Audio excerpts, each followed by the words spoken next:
à base de SIG. Il y a des informations déjà disponibles, des documents déjà disponibles. Alors, pour une approche rapide, on exploite au maximum les informations déjà disponibles et pour leur actualiser dans le cadre de notre méthode. Oui, alors vous avez mentionné les cartes.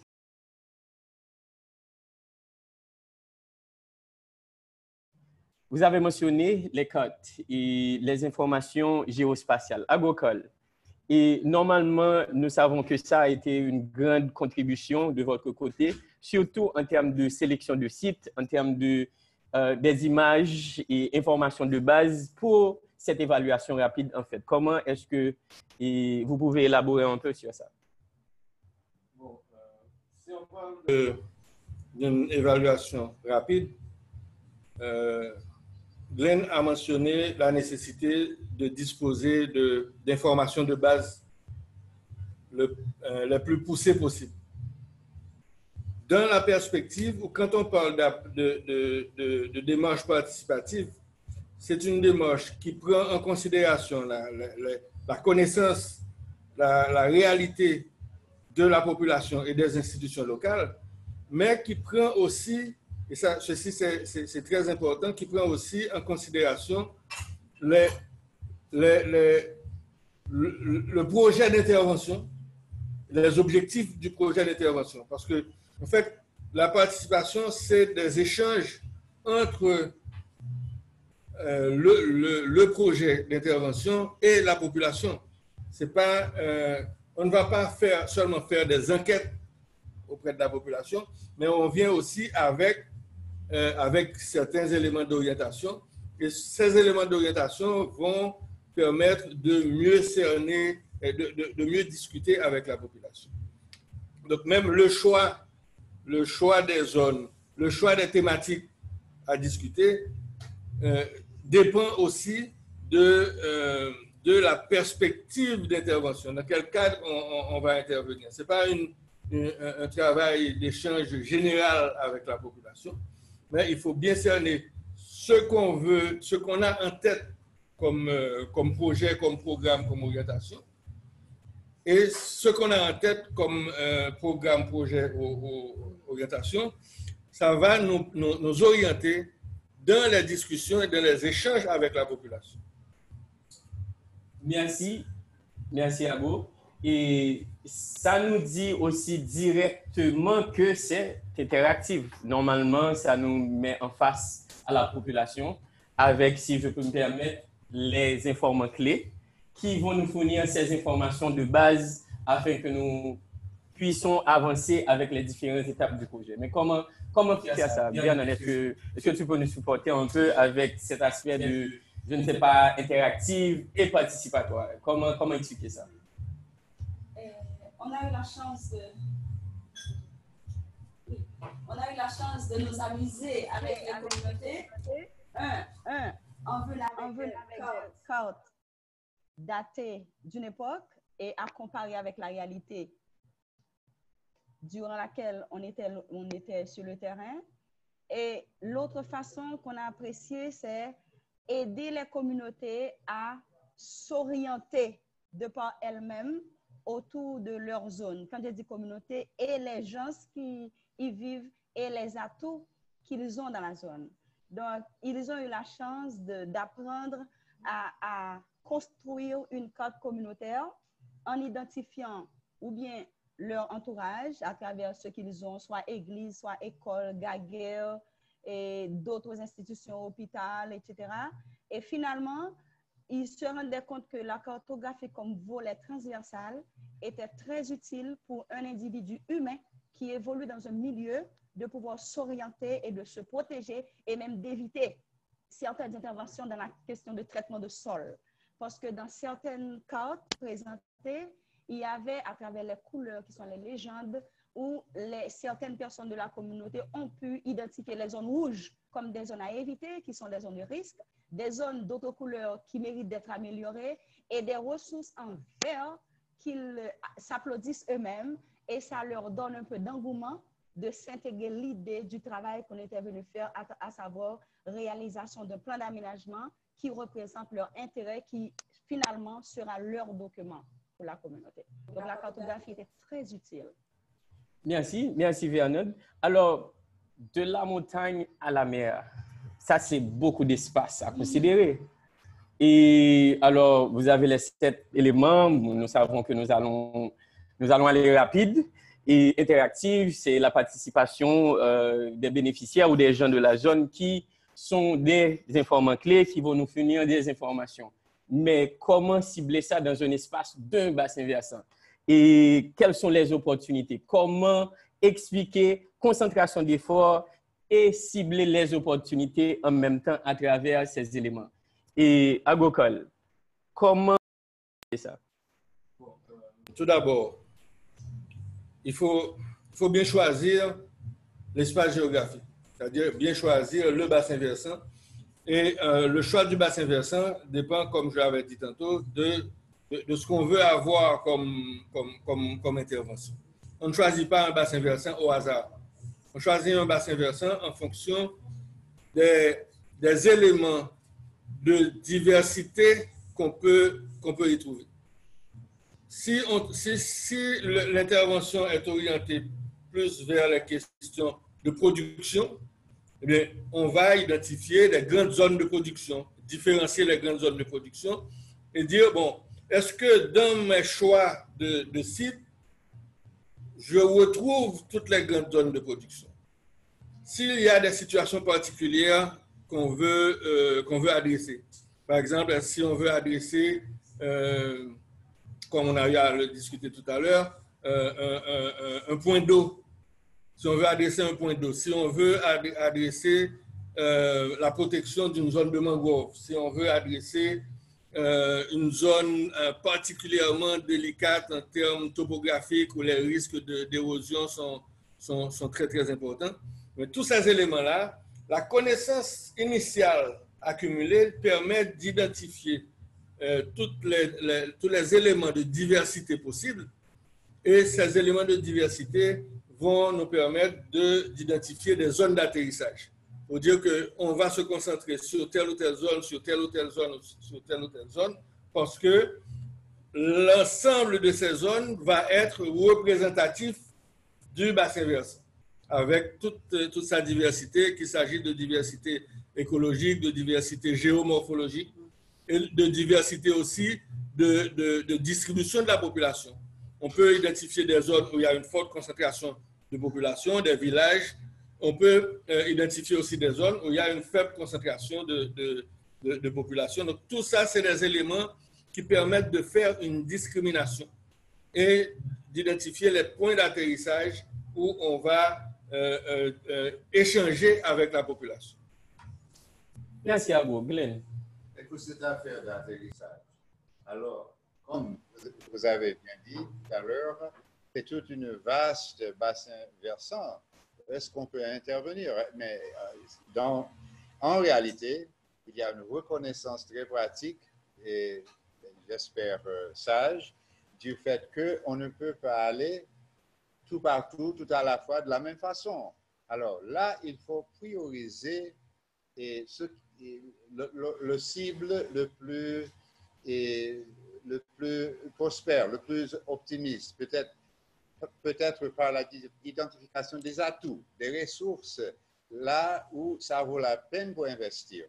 Et puis là où ce n'est pas une question de rectifier, là où il y a tous les problèmes du monde, d'érosion, de dévastation de la zone et jusqu'au roc, mais peut-être identifier là où se trouvent les atouts, les ressources en eau, en sol, et peut-être même des pratiques, des coutumes de culture dans la zone qui rapportent toujours, qui sont bien adaptées. Alors, c'est une question d'identifier les atouts, les ressources, là où ça vaut la peine pour investir. Deuxièmement, c'est toute une vaste bassin versant, mais et puis on ne peut pas intervenir tout partout. Alors là, on envisage dans les autres points là, d'éléments, la concentration des efforts, c'est-à-dire il y a un risque de diluer l'impact si on n'est pas concentré sur un site avec des ressources où ça vaut la peine pour investir et de concert avec la population, une collaboration. Ça implique finalement une collaboration entre les différents éléments de la population. Et merci Glenn. Moi, je vais élaborer sur l'aspect d'adaptation. Et c'est clair à travers ce travail et à travers un des éléments à considérer, c'est comment adapter ces interventions, comment adapter aux différentes conditions de la zone. Et alors, nous arrivons dans un espace, il y a des points à considérer. Et dans un seul bassin versant, il peut y avoir plusieurs zones agroécologiques. Et aussi, en termes d'intervention spécifique technique, et comment intervenir, comment s'assurer qu'on ne va pas venir perturber ce qui est là, mais travailler pour assurer que cette durabilité est établie. Alors, l'adaptation est extrêmement importante et qui aussi fait partie du travail de terrain qui est fait parce qu'on doit comprendre le milieu pour savoir comment adapter au milieu et ça doit se faire comme ça, pas vice-versa. Et oui, il va y avoir une certaine flexibilité en termes de ce qu'on peut faire avec, bon, ça va dépendre aussi de la dimension du projet, ça va dépendre des ressources et tout ça, mais il faut toujours comprendre que adapter ces ressources ou ces interventions à la zone et à ce qui existe déjà, à comment les gens comprennent ça, oui, avec notre touche de mieux faire ou de créer de durabilité, c'est extrêmement important et de considérer ça dans cette étape de cette méthodologie. Et alors, je sais, oui, Vernon. Oui, parlant d'atterrissage, je dirais que c'était aussi un défi, il faut le dire, parce que ce qu'on avait comme plan était avec nous, mais maintenant, arriver à faire fondre les deux, c'était un défi. Et l'outil important qui nous servait de guide était admettre que dans les communautés, il y a des approches qui méritent d'être modifiées d'une zone à une autre. Si on dit on parle de NIP, c'est vrai, le document traite de NIP, mais si on va dans, par exemple, à Gouélan, on ne peut pas utiliser la même approche que Baconois.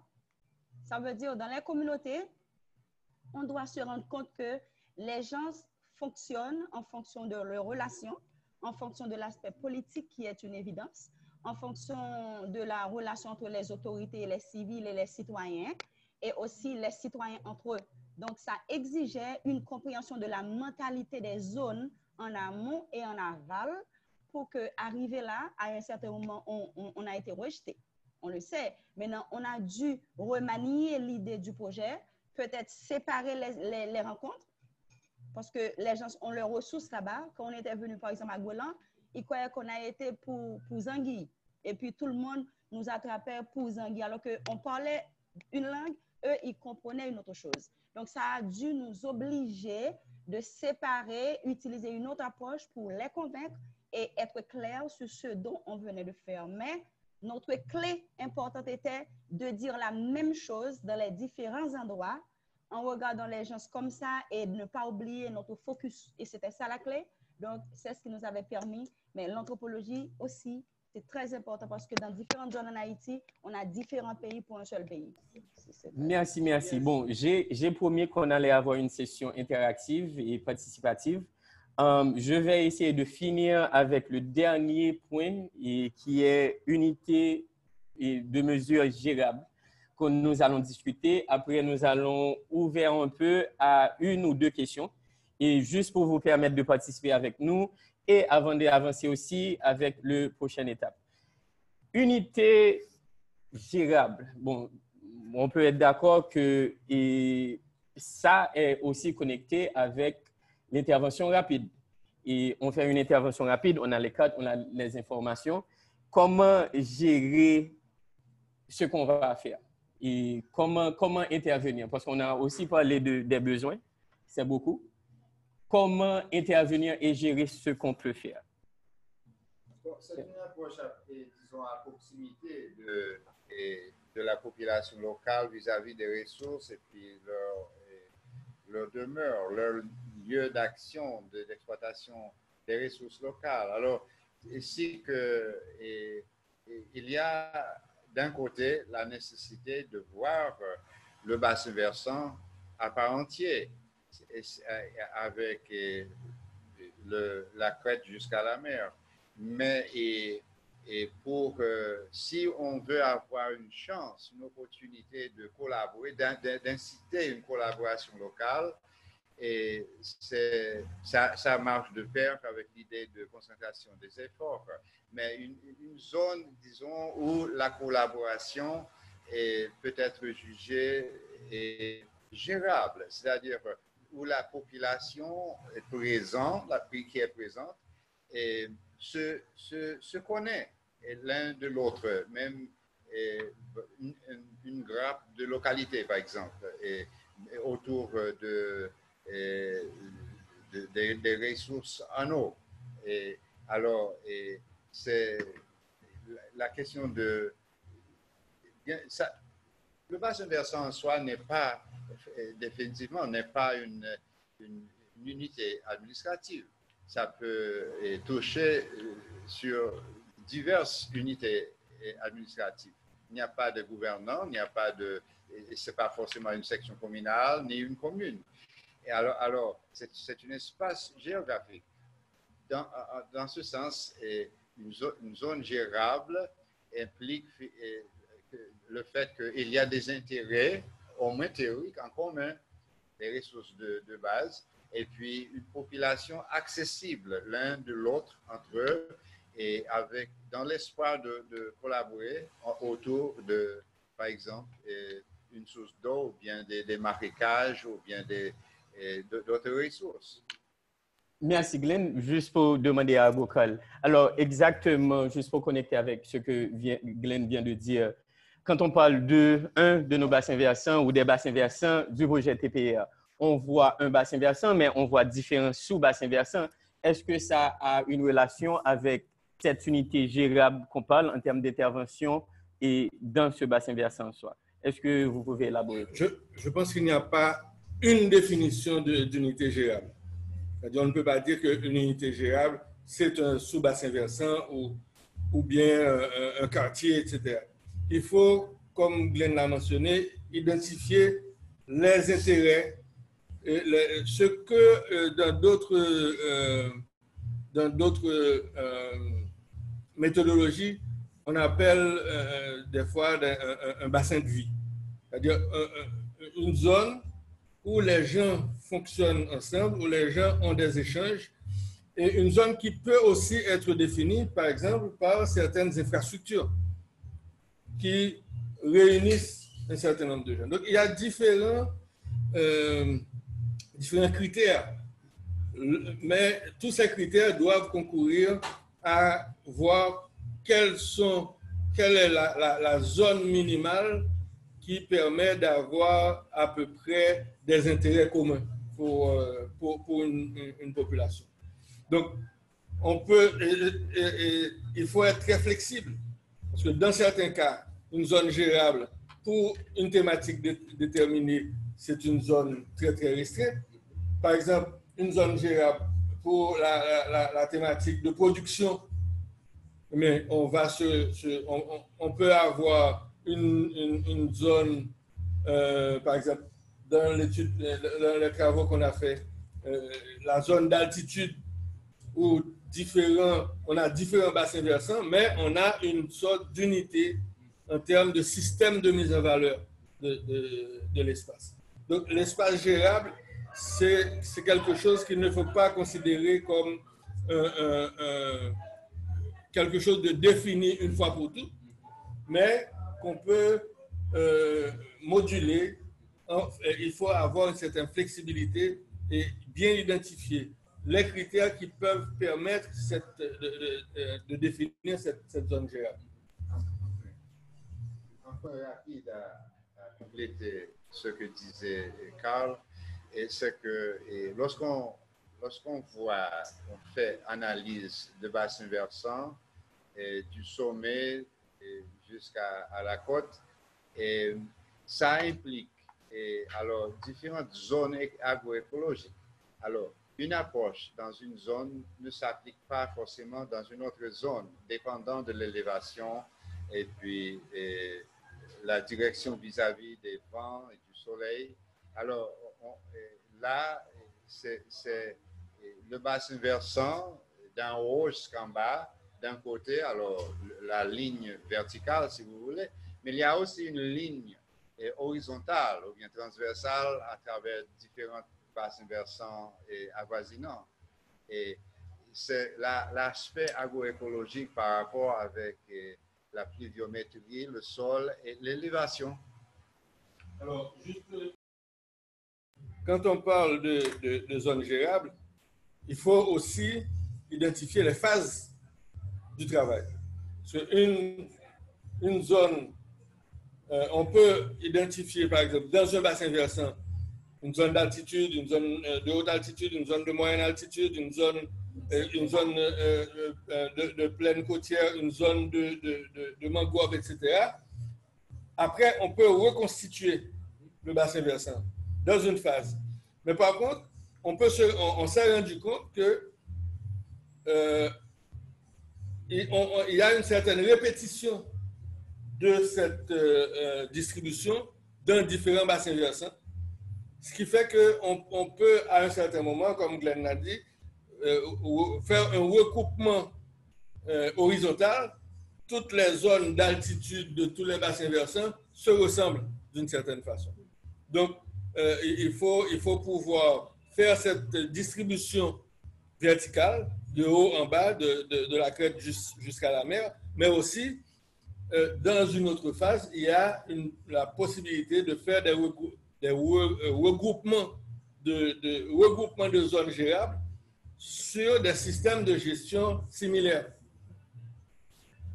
Merci, merci. Wow, ça c'est déjà beaucoup d'informations partagées. Et comme je disais tout à l'heure, vraiment avancer avec la prochaine phase, qu'on va parler comment on a fait tout ce travail. Là, c'est des éléments, c'est beaucoup de choses à considérer, à faire et à contribuer, mais comment faire ça à travers cette évaluation rapide dont vous parlez sur le terrain. Mais juste avant de lancer sur ça directement, on va considérer notre promesse en termes d'ouvrir ça à une session participative. Alors, Mélissa, est-ce que tu peux nous présenter et quelqu'un qui a peut-être une question pour nous, un commentaire? Bon, pour le moment, on a 4 participants en ligne. Donc, Luc Bretou. Allô, Luc Bretou? Allô? Allô? Oui. Ah, vous me recevez? Oui, très bien, très bien. D'accord, merci. Merci de me donner l'opportunité de poser cette question. D'abord, je voudrais féliciter les participants et les panélistes pour ce travail très intéressant qu'ils ont effectué. Et donc, voilà. Je voudrais poser une question par rapport à la réponse, ou bien à la partie de la réponse que Glenn a donnée la question du choix des bassins versants. Alors, il a dit que l'un des éléments, c'est de prioriser la cible présentant le plus d'atouts. Alors, moi, je sais qu'il y a un certain nombre d'institutions, d'organisations qui travaillent dans le domaine de la gestion des bassins versants, mais dont l'objectif est de travailler à soulager la situation des plus pauvres. Alors, je me suis pris à me poser cette question de savoir si cette méthodologie-là est applicable dans toutes les institutions, puisque, comme je vous l'ai dit, dans certaines institutions, on travaille justement avec les populations qui sont sur les terrains et qui ne présentent pas les atouts dont Glenn parlait. Et une partie de la question, c'est un petit peu plus pratique, ça serait de savoir comment adapter cette méthodologie-là, ou bien est-ce que cette méthodologie-là, comment dire, en tout cas, qu'est-ce qu'il faut faire pour qu'une telle méthodologie puisse marcher pour ces organisations-là qui travaillent avec les gens qui sont sur les terrains, les gens défavorisés qui travaillent dans les parties défavorisées des bassins versants. Merci. OK, Ok, merci. Merci bien pour la question et encore et la participation. Et vraiment, vraiment, je je peux peux lancer lancer cette cette question question à à soit soit Carl, Carl, soit soit Glenn, Glenn, mais mais Glenn, Glenn, il il a a mentionné mentionné ton ton nom, nom, alors alors je je vais vais commencer. commencer. Et Et je je vais vais commencer commencer avec avec toi, toi, même même comme je disais aussi, je ne suis pas nécessairement modérateur sur ce panel. Je vais aussi juste élaborer un peu, mais sans vouloir rentrer dans les détails parce qu'on va parler exactement de ça dans la prochaine phase. Et alors, pour moi, c'est en fait vraiment de regarder comment on a fait ça sur le terrain. Parce qu'il y a des phases bien déterminées de comment identifier ces participants. Bon, Glenn va élaborer un peu plus. Comment les identifier, comment faire la gestion des attentes sur le terrain, parce que c'est clair que les besoins sont toujours beaucoup plus que ce qu'on a apporté. Et comment faire vraiment cette gestion de toute cette attente sur le terrain, surtout des bénéficiaires les plus défavorisés, et aussi comment leur donner cette voix et comment prioriser ce qu'on va faire sur le terrain. Alors, juste pour dire ça, on a des étapes bien particulières qui nous aident à vraiment calculer ça. Mais je vais passer avec Glenn juste pour commencer. Et quand on va rentrer dans cette phase, on va voir exactement les différentes étapes et comment nous, on avait considéré ça de notre côté. Bon, d'une façon générale,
Et avant de continuer, Luc, tu nous dis que tu n'as plus de son. Est-ce que ça marche pour toi là maintenant, considérant qu'on essaie de répondre à ta question directement?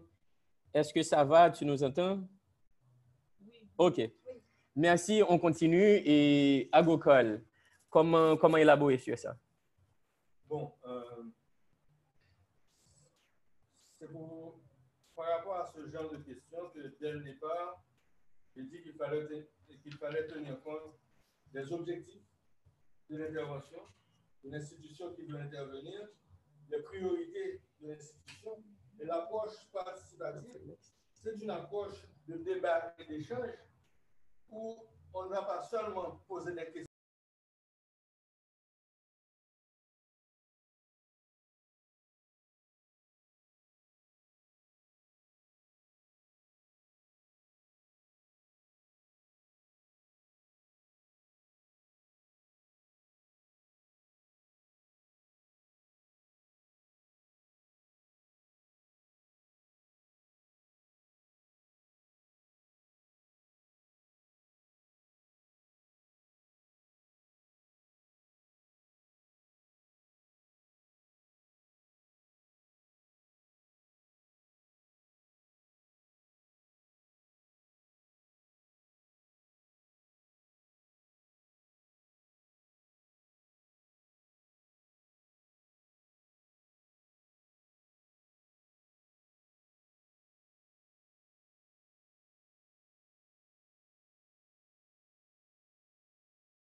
Net. Oui, non, rapidement, première chose à considérer, il faut considérer les démarches et les priorités des institutions qui interviennent. Deuxième élément à considérer, les plus démunis ne sont pas isolés dans la société. Les plus démunis fonctionnent avec d'autres catégories. Donc maintenant, en termes de planification, il est bon dans la phase de diagnostic de bien comprendre la situation. Et si on ne comprend pas pourquoi les plus démunis sont plus démunis et restent plus démunis, qu'est-ce qu'on peut faire pour les sortir de cette situation, pour les aider à sortir de cette situation? Donc, il faut travailler avec tout le monde. Maintenant, en termes de priorité, voir quelles sont les actions qui correspondent aux plus démunis. Parce que Glenn a parlé des opportunités, je crois que c'est extrêmement juste. Parce que les plus démunis ont aussi des opportunités. Donc, et l'analyse qu'on fait en général, c'est une analyse, je dirais, qui combine les opportunités, mais aussi les risques. Donc, il y a des risques, il y a des opportunités qui concernent tout le monde et des spécificités qui concernent différentes catégories. Donc, je pense qu'il n'y a aucun problème à utiliser cette démarche-là en fonction des orientations et des objectifs des institutions qui interviennent.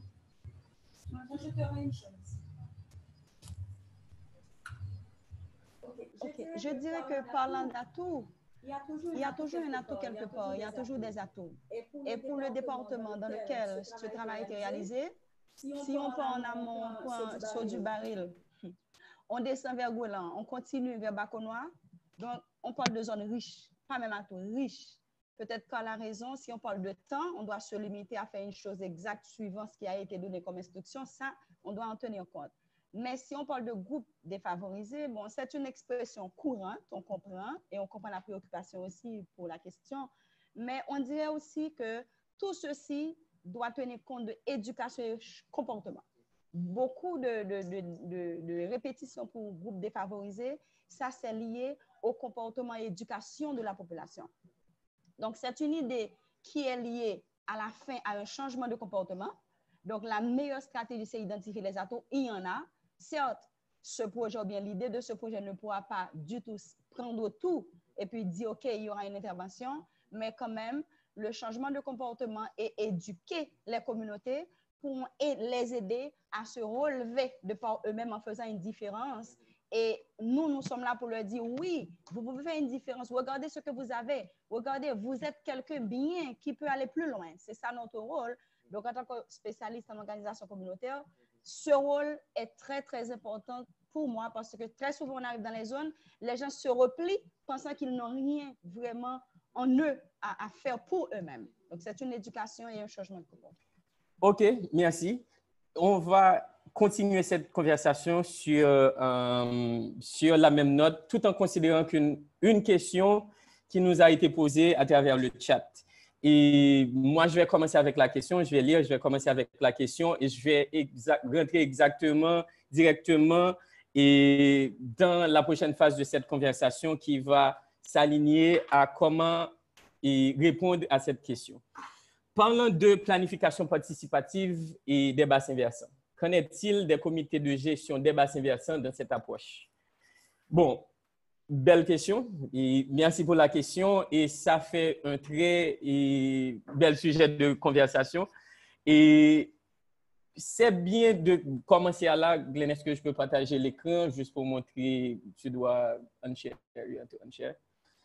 Pour rentrer dans le PowerPoint encore qui va nous aider à nous concentrer un peu sur ça. On va parler exactement à travers ces différents éléments, les 3 phases qui ont été considérées et en termes de guide pour nous, pour élaborer ces 3 phases.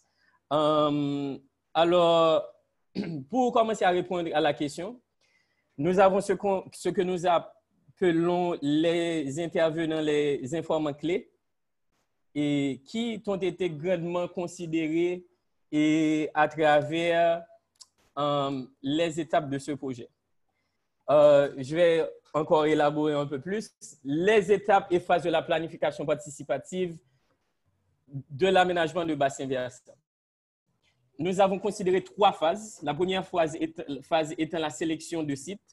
On a parlé comment, bon, normalement pour intervenir, on doit savoir où aller, comment faire ça.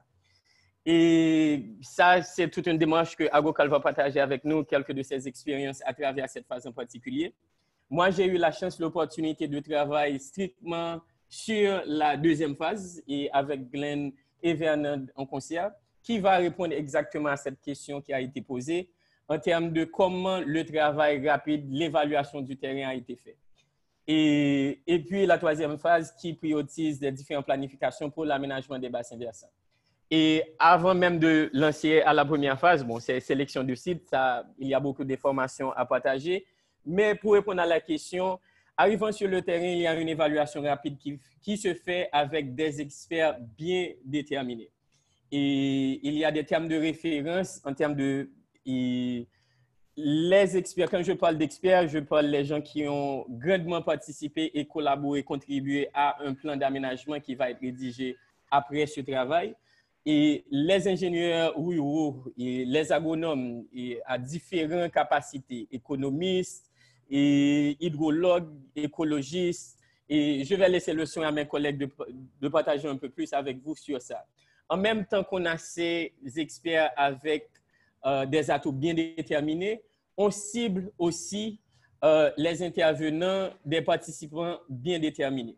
Et ce que je veux dire par là, arrivant dans un milieu, il y a différentes structures institutionnelles, organisationnelles qui sont à considérer pour lancer avec l'évaluation rapide, qui est au niveau de transect ou atelier qu'on a fait à travers ces différentes phases. Informant que les autorités locaux, bon ça c'est tout en haut, comme Glenn a mentionné tout à l'heure, l'approche de en haut à en bas et vice-versa.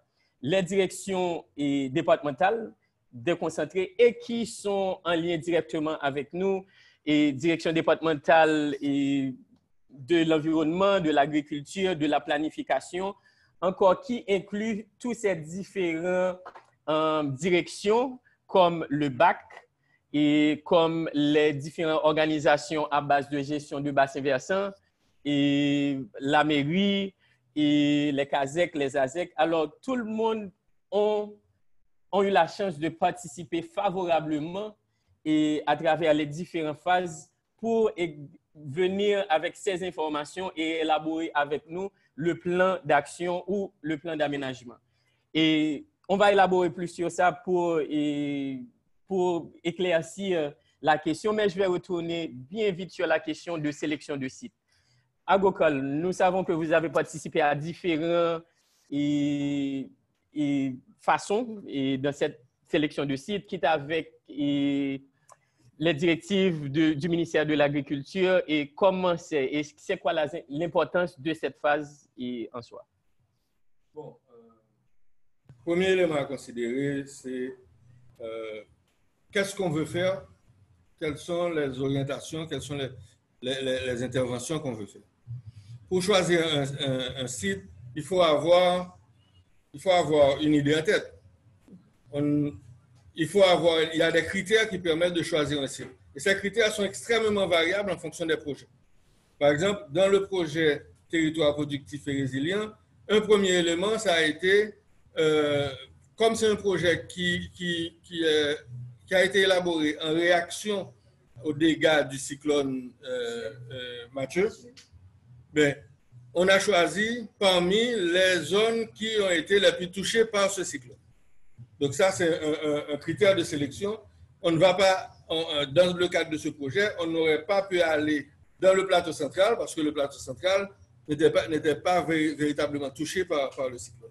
Donc les 3 départements qui étaient les plus touchés, c'était le sud, la Grand'Anse et la NIP.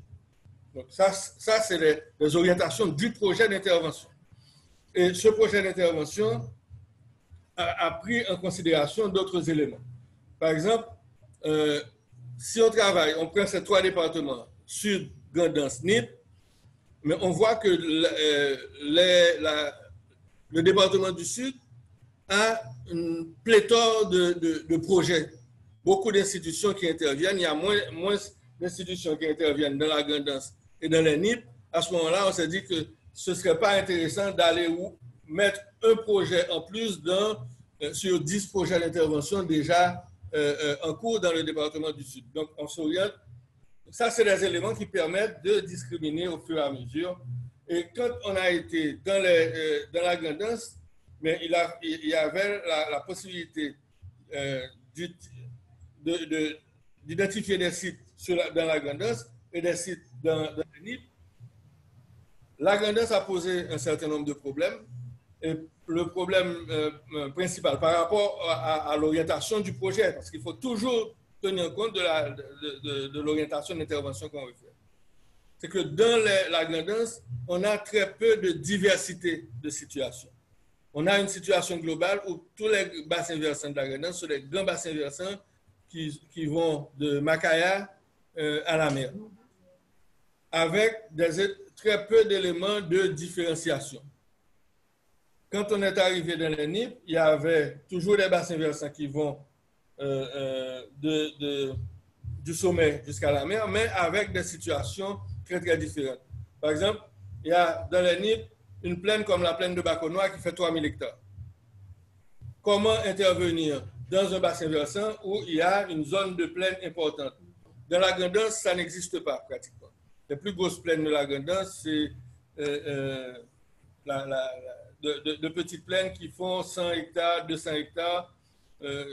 Donc, si on veut aller vers des zones d'aménagement différenciées, grandes plaines avec possibilité d'irrigation, eh bien, on ne va pas trouver ça dans la Grand'Anse. Autre élément pour la Grand'Anse, c'est des éléments où on a, par exemple, une bonne partie de la zone de sommet des bassins versants de la Grand'Anse se trouve dans le parc Makaya qui a déjà une gestion spécifique et des projets spécifiques. Donc, faire un projet différent à l'intérieur d'une zone dont près de la moitié de la zone se trouve déjà dans un contexte d'intervention différent, c'est problématique. Donc, ça nous a plutôt orienté vers les NIP, où on va trouver une grande diversité de situations topographiques, écologiques, agricoles, environnementales, avec la présence de beaucoup de mangroves, par exemple, dans la zone de Petite Rivière de Nip et de Payan, les grandes plaines de Baconois, le plateau de Salagnac, où c'est un plateau qui fait plus de 1000 hectares et qui est utilisé principalement pour une production maraîchère, des zones spéciales comme les chutes de saut du baril, on peut envisager des aménagements différents, etc.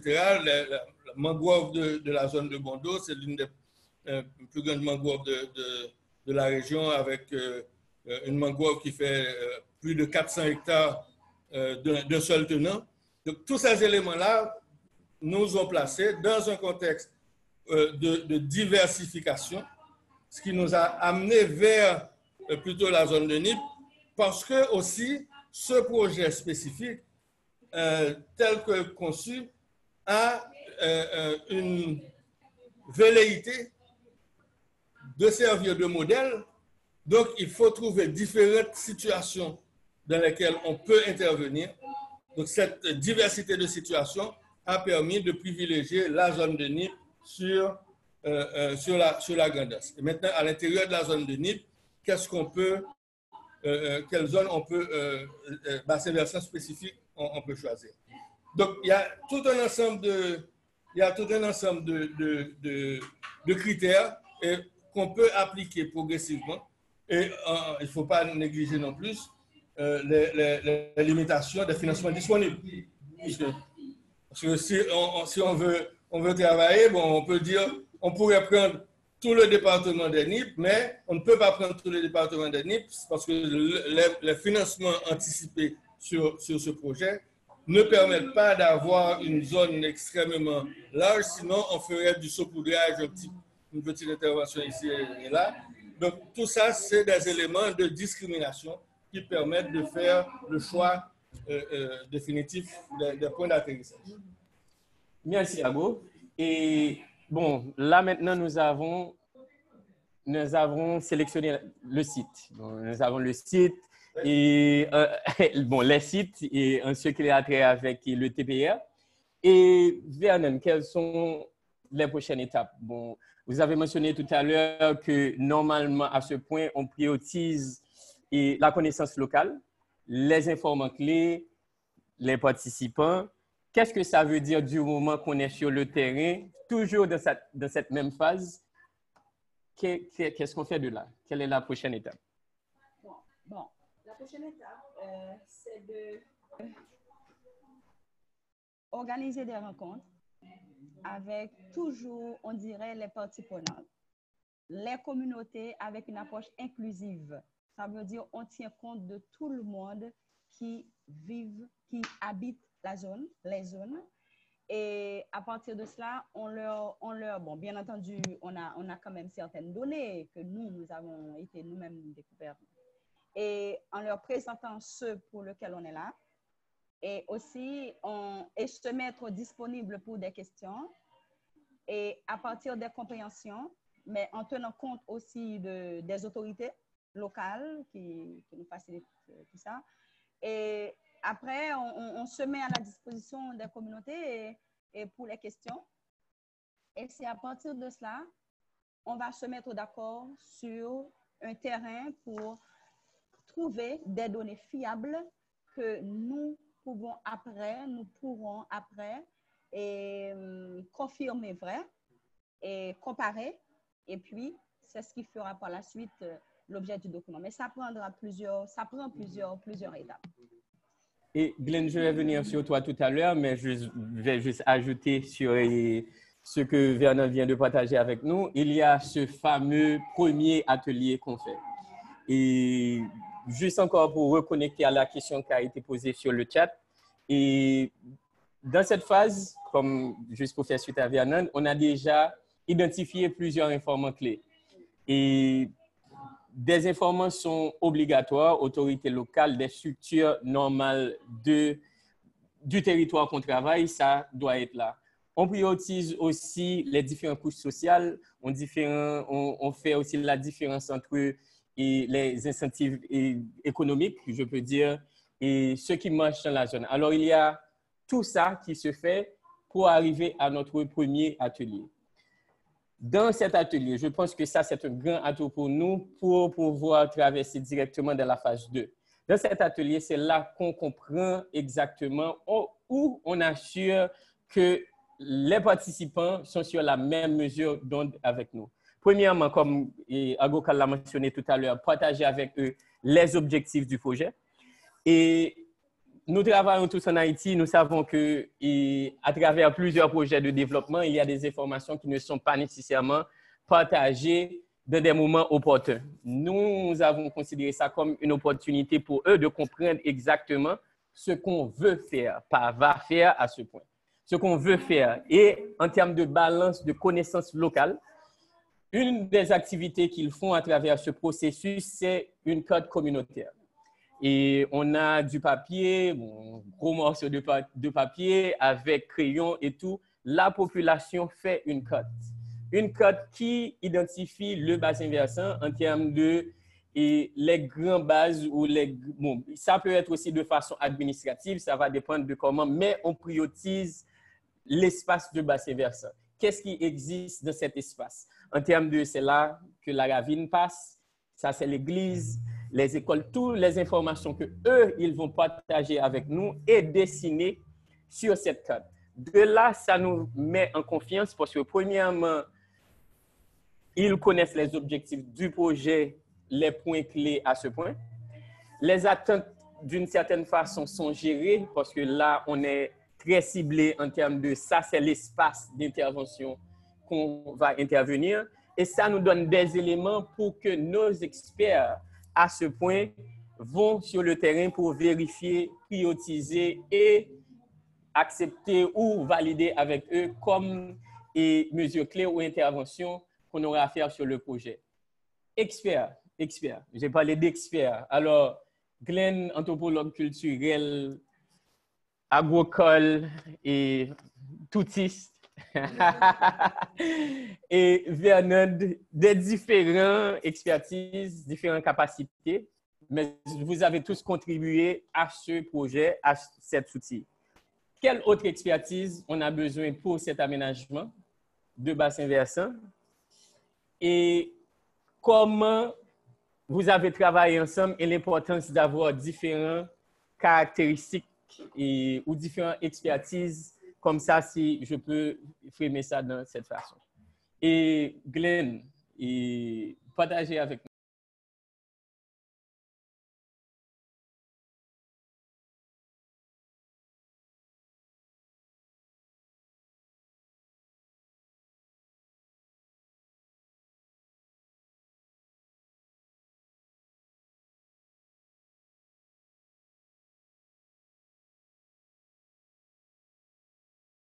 De l'autre côté, l'évaluation des utilisateurs, des participants, des parties prenantes, et avec la connaissance locale de base. Et alors, c'est à la fois scientifique et participatif. Et pour les scientifiques, qui sont les scientifiques? Alors, un noyau de base d'expertise qui est très, très utile et même incontournable. Et dans un milieu rural en Haïti, c'est d'abord l'agronomie, c'est un milieu agricole le plus souvent. Et puis, alors, un agronome, mais un agronome d'expérience de terrain, avec un sens, ça va? Avec une connaissance du système d'exploitation agricole par des petits agriculteurs. Et parfois, c'est variable, ça dépend du contexte, naturellement. Mais on avait posé la question des démunis tout à l'heure, mais c'est une approche intégrée, n'est-ce pas, et puis inclusive. Il n'y a pas d'exception. Et puis, c'est vraiment à la portée en ce sens, des démunis aussi bien que les autres éléments de la population. Mais pour l'approche intégrée, il y a alors l'aspect social, la connaissance du contexte au point de vue culturel et social. Alors l'approche anthropologique liée à l'approche hydrologique, tout à la fois, et puis agronomique. Là, il faut, dans les meilleures des circonstances, l'évaluation rapide du côté scientifique, et il faudrait avoir accès à l'agronome, l'anthropologue, l'ingénieur, et ce n'est pas n'importe quel ingénieur, c'est encore une fois un ingénieur de terrain, un ingénieur qu'on appelle des fois en Haïti un ingénieur social, c'est-à-dire qui a une connaissance du contexte rural, peut-être de l'exploitation des eaux, des captages des sources, et des périmètres d'irrigation et tout ça. Alors, une quatrième personne essentielle qui accompagne l'aspect social, c'est l'organisation, l'animation de terrain. Alors, la capacité de mobiliser les gens et dans des moments vraiment participatifs avec des ateliers aussi bien que des entretiens individuels avec des parties prenantes et puis des transects à travers la surface de la zone, les différentes élévations et expériences pratiques qu'on peut voir dans un transect. Mais c'est la mobilisation communautaire finalement, ça c'est le noyau de base. Et on a besoin aussi des informations traitant de l'écologie, mais pour ces informations d'écologie, on doit dépendre surtout d'un côté la documentation déjà disponible, et puis peut-être des spécialistes en écologie qui ne font pas forcément partie de l'équipe d'évaluation rapide en soi. Oui, dans la question d'évaluation, il y a une chose importante qui aide à la réalisation, alors en qualité du travail, c'est tenir compte de ce qui a été fait avant nous. On n'était pas les premiers arrivés sur le terrain. Donc, pour pouvoir vraiment atteindre le public, on était obligé d'admettre que, ou bien de leur demander est-ce qu'il y avait des projets avant nous, comment ça a été. Et ça avait soulevé beaucoup de discussions, oui.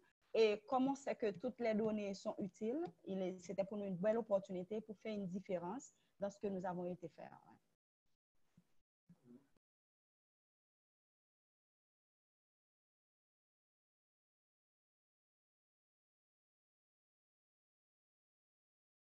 Bon, et merci.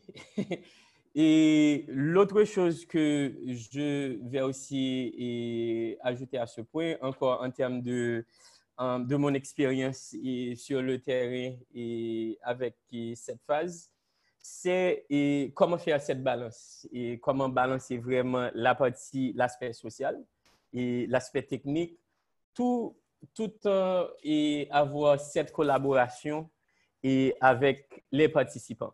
Parce que des fois, on peut être un peu trop technique ou un peu, bon, ça va dépendre de l'équipe, et essayer de ne pas créer de confusion.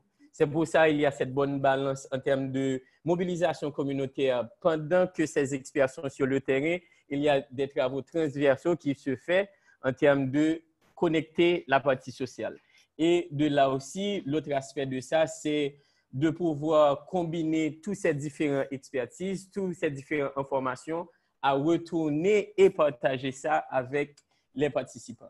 Alors, et juste pour ajouter aussi en termes de phase de comment on avance avec ça du moment qu'on a eu notre premier atelier, caractérisation avec les participants. Ces experts, notre équipe retourne sur le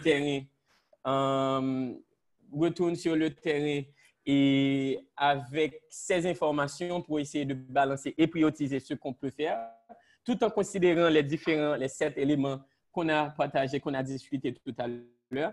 Essayer de cibler les zones en termes de mesures de gestion gérable et trouver ces opportunités. Et la chose, c'est de revenir à travers un autre atelier pour partager finalement avec ses participants ce qu'on peut faire à ce point. C'est extrêmement important de noter que jusqu'à ce point, il n'y a pas encore de projet. Il n'y a pas encore les points clés de ce qu'on va faire. Alors, on a la caractérisation avec les gens. Ils parlent avant. C'est eux qui ont la priorité sur ça. Deuxième phase, nous mettons sur le terrain avec ces experts, avec notre analyse et des différentes institutions qui participent. Et de là, on retourne avec eux pour vraiment balancer les réalités et ce qu'on peut considérer comme les priorités du terrain. Ça, c'est assez important et c'est là que les éléments de base vont commencer à établir en termes de ce qu'on peut faire ensemble. Ça crée cette transparence et ça aussi permet de nous communiquer non seulement à cette phase, mais aussi d'avancer quand on va avoir le projet, que tout le monde est déjà sur la même phase.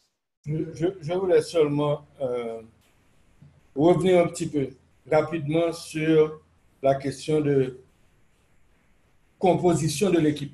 Oui. Je pense que la méthodologie participative que nous prenons ici pourrait être utilisée théoriquement sur n'importe quel type de projet. Il s'agisse d'un projet d'éducation, d'un projet de... Donc, on n'a pas une composition type des équipes. La composition des équipes doit être faite, la sélection des membres, des compétences spécifiques doit être faite en fonction des objectifs, des orientations, des priorités.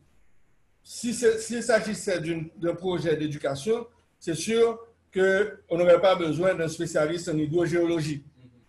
Mais on pourrait quand même utiliser cette démarche participative pour planifier, organiser un projet d'éducation ou un projet de santé ou un projet, etc. Donc, c'est seulement ça que je voulais ajouter pour véritablement nous permettre de profiter au maximum de cette démarche participative qui ne se résume pas à une démarche pour des projets agricoles ou environnementaux? Je dirais que les experts, les scientifiques, cet aspect de la formule, et ils sont aussi des participants.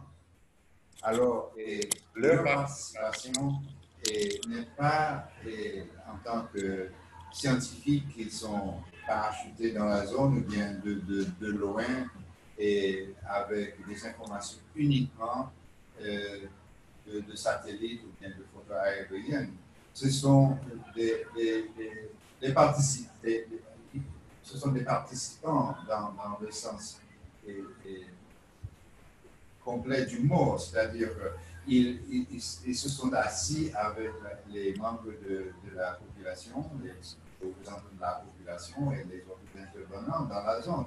Et puis là, finalement, ils participent à deux grands ateliers, aussi bien que les autres observations du terrain. Le premier atelier est orienté sur la caractérisation de la zone, et puis le deuxième atelier orienté sur la priorisation des interventions. Et là, les deux ont un mot à dire, les résidents de la zone et l'autre intervenant dans la zone, et puis l'équipe des experts. Alors, en ce sens, c'est un processus qui amène finalement à la priorisation des interventions des sites qui sont mieux indiqués pour les objectifs du processus. Et puis, les experts, en ce sens, sont là dès le début jusqu'à la fin, aussi bien que du processus, aussi bien que la population à travers ces deux ateliers. Mais ce n'est pas forcément l'atelier de priorisation qui finit par rédiger en tant qu'atelier un plan d'aménagement. Par contre, l'atelier est un outil extrêmement utile pour établir des priorités. Alors, les informations des deux côtés, si vous voulez, le côté à la base de la population locale et puis le côté des spécialistes. Maintenant, c'est par la suite des deux ateliers et puis de la priorisation des interventions et géographiquement et par des ressources, des eaux, bien, là où se trouve le choix finalement, en conclusion. Mais c'est par la suite finalement qu'on rédige un plan d'aménagement en utilisant l'expertise des scientifiques. Et puis, pour la remise, la restitution du plan, pour l'approbation ou bien les commentaires de la population locale. Merci Glenn. Et je vais juste ajouter un petit point pour commencer à nous diriger vers la fin de cette conversation.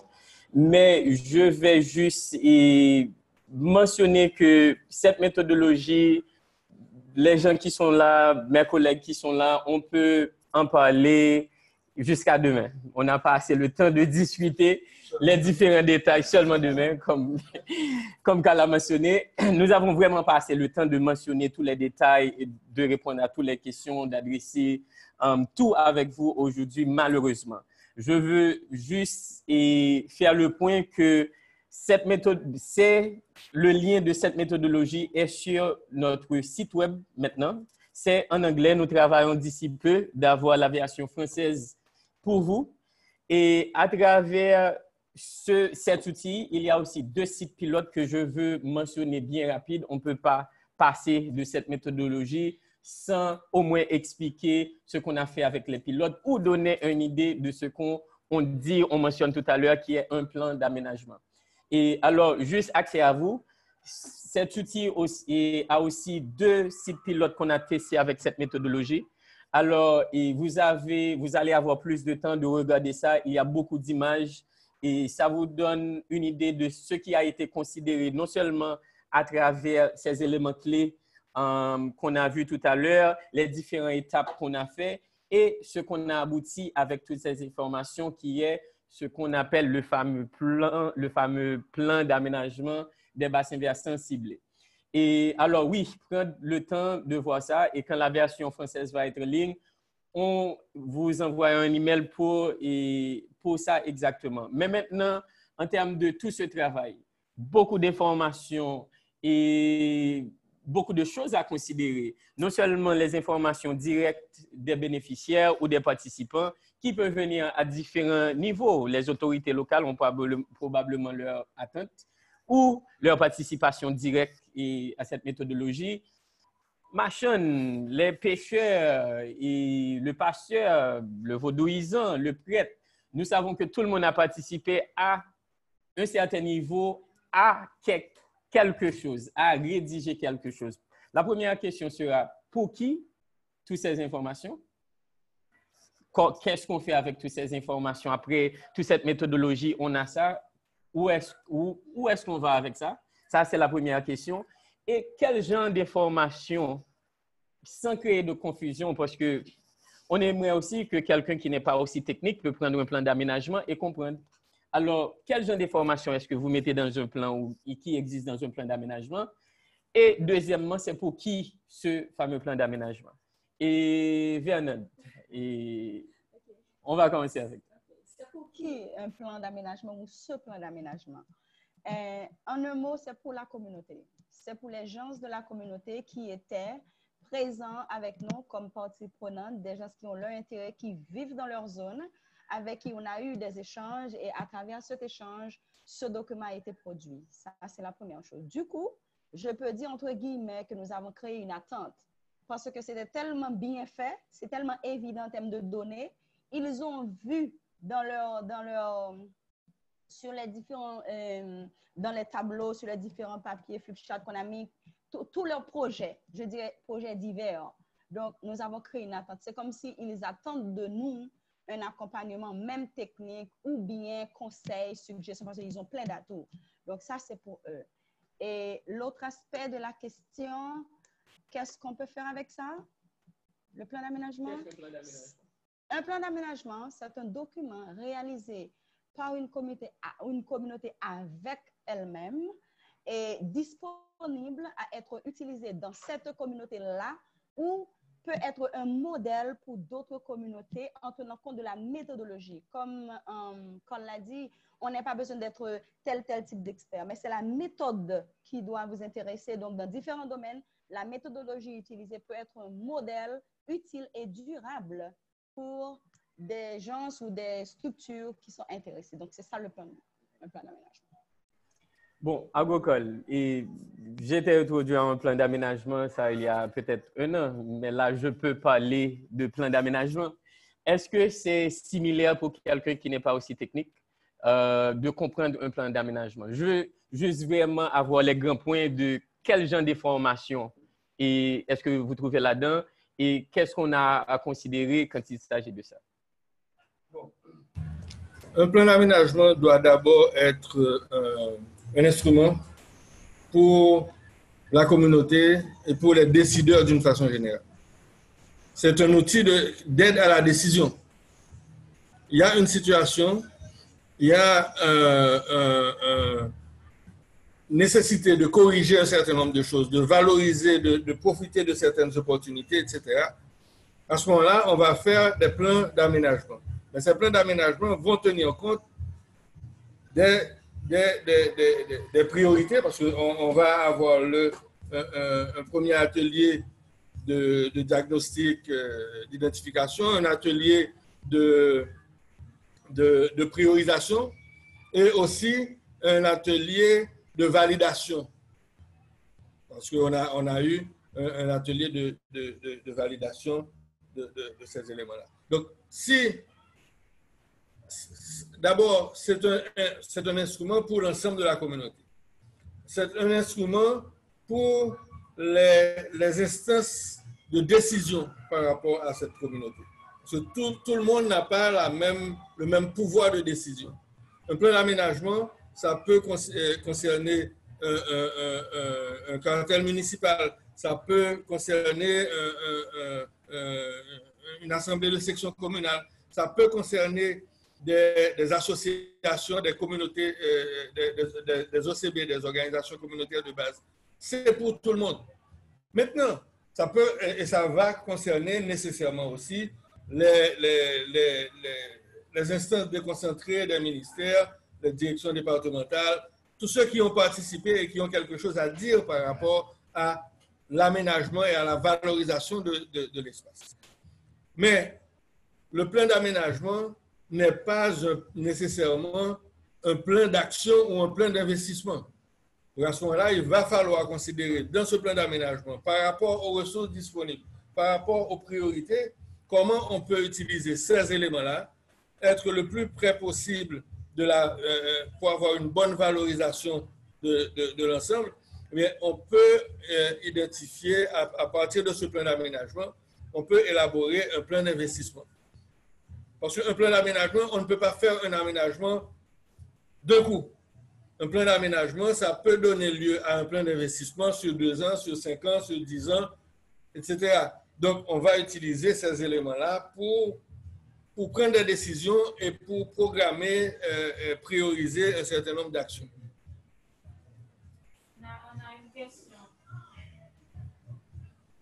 On a une question en ligne. Combien de bassins versants se divisent le territoire national? Si un panéliste, la personne peut répondre directement sur le chat ou du moins. OK. Le territoire national est divisé. Il y a beaucoup, un nombre très, très important de bassins versants. Mais on considère, d'après les études globales qui sont faites à une échelle qui n'est pas une échelle d'intervention gérable, on considère que nous avons à peu près une trentaine, disons autour de 30-32 bassins versants qui sont des bassins versants importants dans le pays. Donc, ça, c'est une donnée générale, mais comme on le voit, si je vais dans le bassin versant, donc il y a un ensemble de sous-bassins versants, mais il y a des bassins versants importants, il y a des bassins versants qui ne sont pas importants. Le bassin versant du fleuve Artibonite, ça fait 5000 km². Ça veut dire ça fait 25% du territoire national, 20% du territoire national, 25% du territoire national pour le seul bassin versant du fleuve Artibonite. Il y a des bassins versants qui font beaucoup moins que ça. Mais il y a aussi de petits bassins versants. Par exemple, dans les NIP, on a des bassins versants complets qui font seulement 30 km². Donc, globalement, on considère de la gestion macro du territoire qu'il y a une trentaine de bassins versants. Mais si on va dans des zones pour planifier des interventions, on va pouvoir identifier une centaine, plus de 100, 150 bassins versants de différentes catégories. Rien que, par exemple, pour la zone de ce qu'on appelle le château d'eau de Macaya, on a 19 rivières qui prennent naissance dans cette zone-là. Donc, ça veut dire automatiquement on a 19 bassins versants seulement à partir du Macaya. Donc, ça, c'est globalement 30, mais localement, si on veut intervenir localement, on va devoir avoir des informations spécifiques. Et là, on peut avoir facilement 150 à 200 bassins versants, même si ce sont des bassins versants complets, sans qu'on considère des sous-bassins versants. Merci à Bokon. Et est-ce que autour de la table, vous avez d'autres questions? Nous avons une question. Bonsoir à tous. Bonsoir. Je suis le président du Institut politique agronome qui fait mes études à la faculté d'agronomie de médecine vétérinaire. Ouais, c'est le micro. Excusez-nous de recommencer.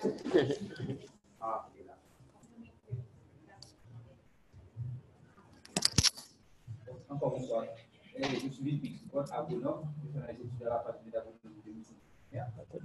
Et j'ai déjà participé à un travail de gestion de classe récente et à Jordan. La question est la suivante. Est-ce qu'il y a la sensibilisation à la gestion des classes? Comment vous allez faire pour sensibiliser les gens avec la méthodologie que vous présentez, qui est la méthodologie de participation avec les gens? Et bon, on peut répondre à cette question à les différentes capacités. Je vais commencer.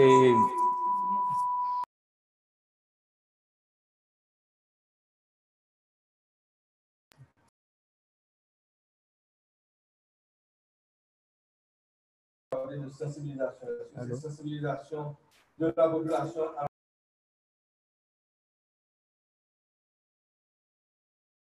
du bassin versant. Sensibilisation à quoi?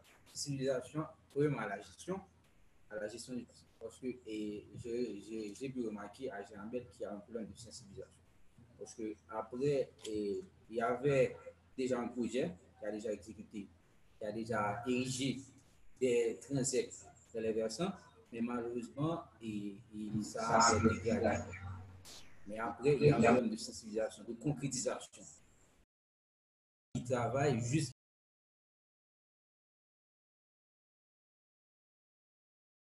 L'importance du travail. Et je vais.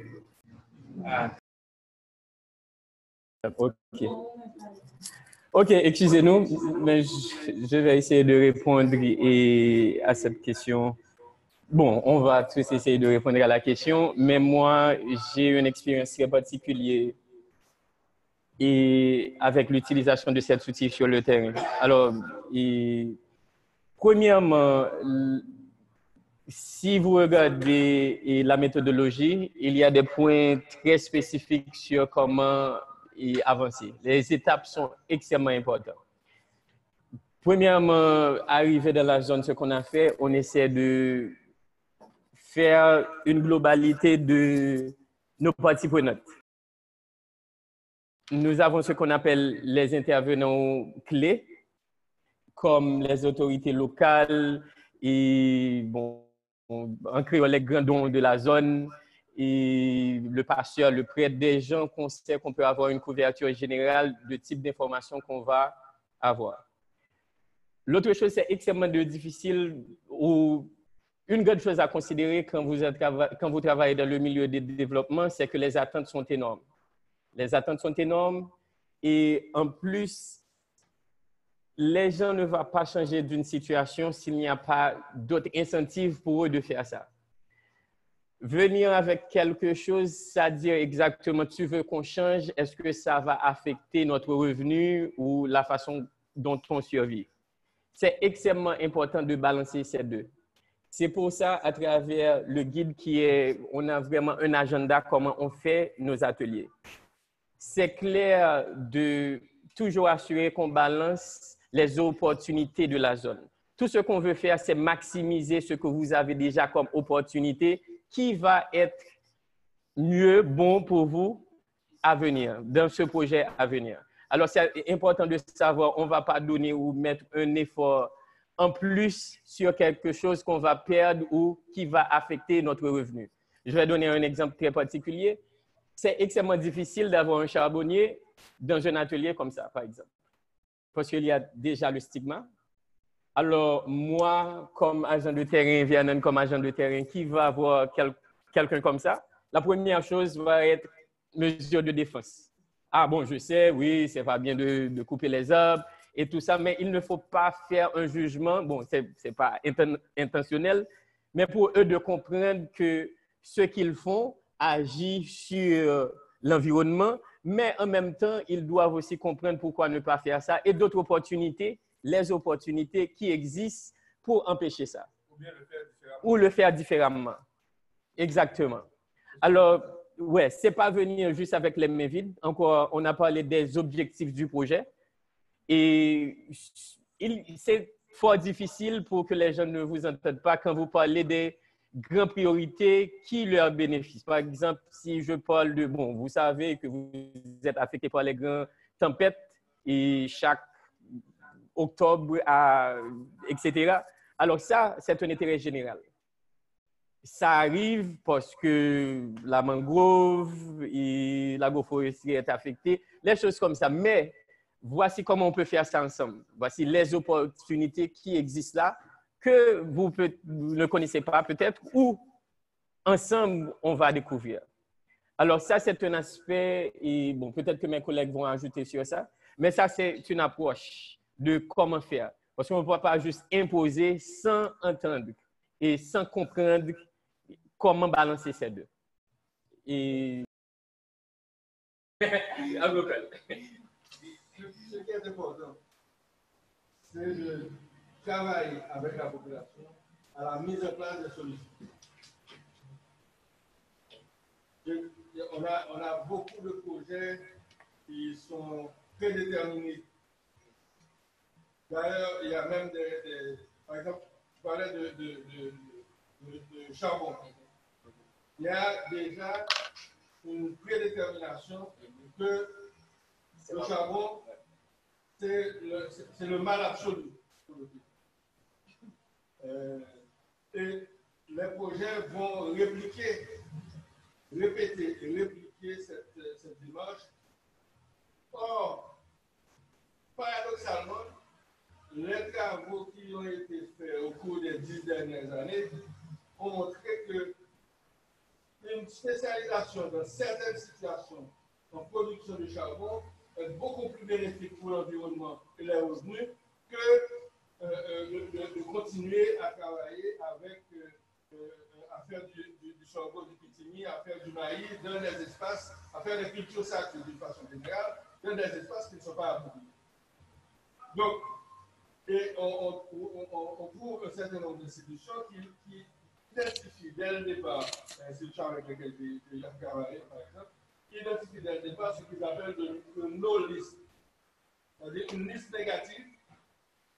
Si vous dites que vous allez travailler avec telle institution et qu'il y a des opportunités à produire du charbon dans des conditions de régénération d'un espace, bien, vous n'allez pas trouver un centime de cette institution-là parce que ça fait partie de nos listes. Donc, ce genre de démarche ne favorise pas une participation réelle parce que ça ne prend pas en compte le vécu des gens. De même, certaines techniques sont déjà préétablies. On va trouver au cours des 30-40 dernières années énormément de projets qui ont déjà prédéterminé des techniques. On va faire des recettes. On va faire du reboisement, etc. Alors que dans la réalité, ce qu'il faut voir, c'est qu'est-ce qu'on peut faire dans une situation de gestion de l'espace pour que ça soit profitable et durable. Vous savez que quand on fait, par exemple, des murs secs, moi j'ai eu cette expérience, on fait des murs secs dans une communauté et ça entraîne une dégradation plus rapide du territoire. Pourquoi?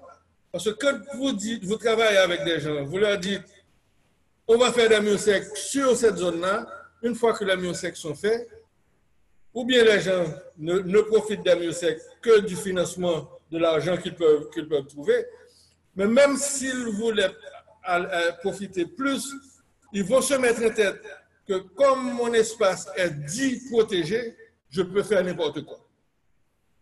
Donc, il faut une autre démarche. Dès que vous avez un mur sec ou un canal de contour, mais vous faites un canal de contour et la personne va dire, bon, j'ai un canal de contour, mon espace est protégé, je peux cultiver de l'arachide, un pistache, sur cette plante-là parce que mon espace est protégé. Parce que dès le départ, on avait cette technique qui était proposée. Donc, ça veut dire qu'il faut prendre en considération l'aspect de durabilité tout en considérant la rentabilité, disons, à long terme des actions proposées. Et c'est là qu'on peut discuter avec les gens. Qu'est-ce que vous faites déjà qui puisse être protecteur et durable? Et là, vous allez trouver des solutions qui sont beaucoup plus intéressantes. Peut-être que dans une zone, vous introduisez, bon, avec l'agroforesterie, vous introduisez une culture en plus comme, disons, l'ananas qui va rapporter en plus. Mais ça va être quelle culture que vous allez pouvoir trouver qui puisse maintenir le sol, donner un rendement et à long terme. Donc, il y a pas de, c'est pas la sensibilisation, c'est pas ça la sensibilisation. Les gens ont tendance à dire la sensibilisation, c'est comme un pasteur qui prêche. Mais il faut des actions, il faut un accompagnement dans cette perspective de rentabilité et de durabilité. Pour moi, c'est... OK. Bon, on va faire ça comme ça. On va faire ça comme ça. Il est déjà 4 heures. 4h05. Et merci pour la question. Bon, j'espère que ça a été considéré et vous avez des éléments de réponse. Chers amis, collègues et membres de coalition, et une fois encore, merci. C'est vendredi après-midi, 4h, et vous êtes toujours là avec nous. Merci pour ça. Je vais donner la chance aux membres du panel de dire un dernier mot, mais juste avant, et on ne peut pas vous remercier assez d'avoir participé, branché avec nous. Et vous le savez déjà qu'on va partager avec vous les contenus de ce webinaire. Il y a le recording et des notes qui vont être partagées avec vous. Et comme la dernière session, et je veux prendre le temps de vous demander, s'il vous plaît, de partager avec nous vos idées de webinaire pour l'année 2020. Et normalement, en termes de membres de notre coalition, nous comptons sur vous et nous voulons aussi assurer aussi de participation et d'opportunités pour vous que pour nous. Alors, partagez avec nous vos idées sur quel type de sujet vous aimeriez voir et couvrir, et participants, et portez-vous volontaire à participer, faciliter avec nous. Et peut-être on va avoir besoin d'espace pour notre plus grand webinaire en 2020. On va collaborer ensemble et n'hésitez pas de partager avec nous vos idées. Mais il y a beaucoup de personnes dans la salle dont les organisations ne sont pas encore membres de la coalition. Donc, si vous désirez être membre de la coalition, on peut vous envoyer les informations et vous pouvez faire le suivi avec votre organisation pour devenir membre. Je crois qu'on a un seul membre. Bon, merci. Il faut être clair, ce n'est pas une obligation. Ce n'est pas une obligation. Il n'y a que des bénéfices. Il n'y a que des bénéfices. Il n'y a pas un frais à payer. Alors, comme on parle de ça, j'ai profité de faire un petit pitch. Et Coalition Haïti Vet, we're waiting for you. Get on the website, see what it is, call us, email us. We are looking for you and we need you to make this, bigger. Mes amis, on vous attend. Et appelez-nous, envoyez-nous un message et montez sur notre site. Et c'est en plein, et bon, ça développe là maintenant, nous avons plein d'informations et nous vous promettons que c'est une plateforme que tout le monde dans notre secteur peut utiliser et va pouvoir utiliser. Partagez avec nous vos idées et nous vous attendons pour être un membre de notre coalition. Glenn, merci. Et Vianand, merci. Et Agokal. Quand il s'agit de derniers mots, bon, pas dernier mot, je vais vous voir demain, après-demain. Et jamais de dernier mot. Mais avec nous aujourd'hui, merci pour votre temps. Mais comment terminer ça? Comment clôturer ça? Glenn, 2 mots.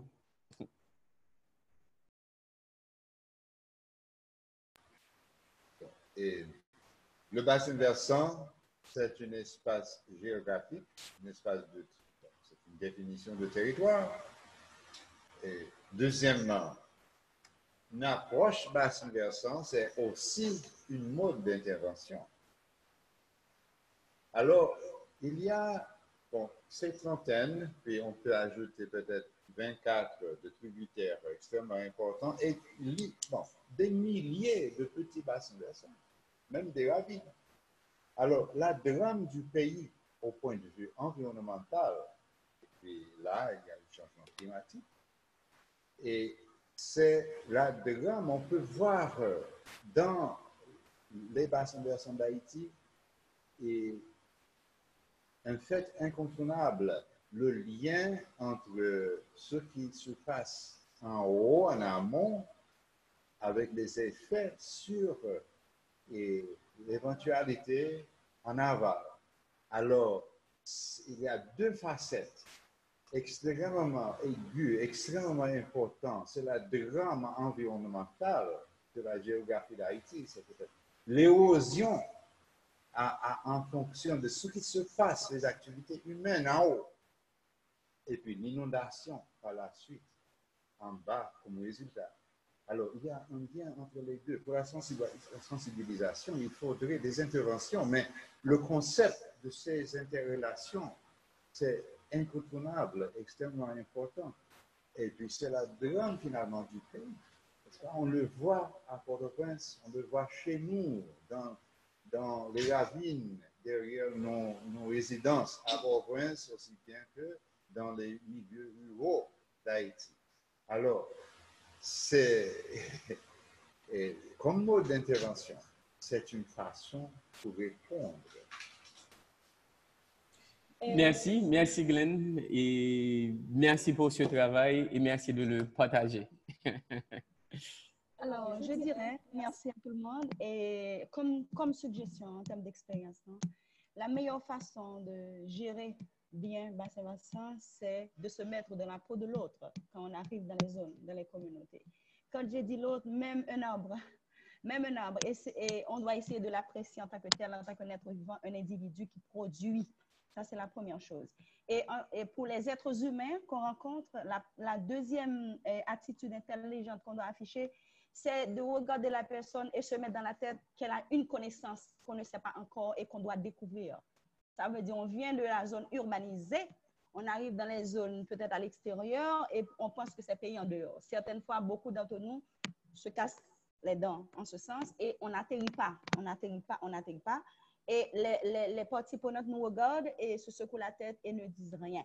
Il y en a qui peuvent nous parler, mais en confiance. On sait que culturellement, il y a méfiance. Donc, si on ne crée pas la confiance, on n'aura pas la réponse qu'on cherche. Donc, le travail ne reflètera pas la réalité. On aura bonne note, mais pas de qualité. Le travail ne sera pas cadré, reflète la réalité. Donc, sur ce, l'anthropologie, c'est une méthode importante comme méthode à utiliser, c'est-à-dire on doit tenir compte que dans chaque zone, il y a un pays d'Haïti qui existe. On ne peut pas aborder une communauté nord de la même façon de NIP et de la même façon de sud-est. C'est pas vrai, on n'atterrira pas. Et on doit quand même comprendre ça comme c'est, et là, on arrivera. On est disponible, on peut échanger. Je suis Vernon. Merci Vernon, sagesse et agricole. Et bon, le dernier mot de la journée, de la session. Non, je pense que nous avons travaillé sur une thématique intéressante. C'est la thématique une démarche participative.